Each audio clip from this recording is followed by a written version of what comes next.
நீங்கள் பார்த்துக் கொண்டிருப்பது நியூஸ் 21 செய்திகள். தமிழ்நாடு செய்திகளை உடனுக்குடன் தெரிந்து கொள்ள நியூஸ் 21 செய்திகளை பாருங்கள். உண்மை, உழைப்பு, உயர்வு. கள்ளக்குறிச்சி மாவட்டம் சின்னசேலம் சிறுமலர் மேல்நிலைப் பள்ளியில் இறைமைந்தன் இயேசு கிறிஸ்துவின் பிறப்பை முன்னிட்டு கிறிஸ்துமஸ் விழா நடைபெற்றது.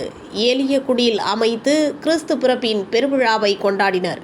கலை நிகழ்ச்சிகள், பரதநாட்டியம், கிறிஸ்துமஸ் நாடகம் மற்றும் கிறிஸ்துமஸ் தாத்தா நடனம் ஆகியவற்றின் மூலம் பள்ளி மாணவ மாணவிகளையும் மகிழ்வித்தார்கள். பள்ளி மாணவ மாணவிகளுக்கு கிறிஸ்துமஸ் என்றால் விட்டு கொடுத்து வாழ வேண்டும், பிறருக்கு உதவி செய்ய வேண்டும், பிறரை அன்பால் அணைக்க வேண்டும், மற்றவர்கள் துன்பப்படும் பொழுது நாம் அவர்களை கருணையோடு பார்க்க வேண்டும், உதவி செய்கின்ற உள்ளம் நமக்கு அடித்தளமாக இருக்க வேண்டும் போன்ற கருத்துக்களை விழாவின் மைய பொருளாக அமைத்து இல்ல தலைமை அன்னை அருட்சகோதரிகள், ஆசிரியர்கள், பணியாளர்கள் மற்றும் மாணவ மாணவிகள் அனைவரும் கலந்து கொண்டனர்.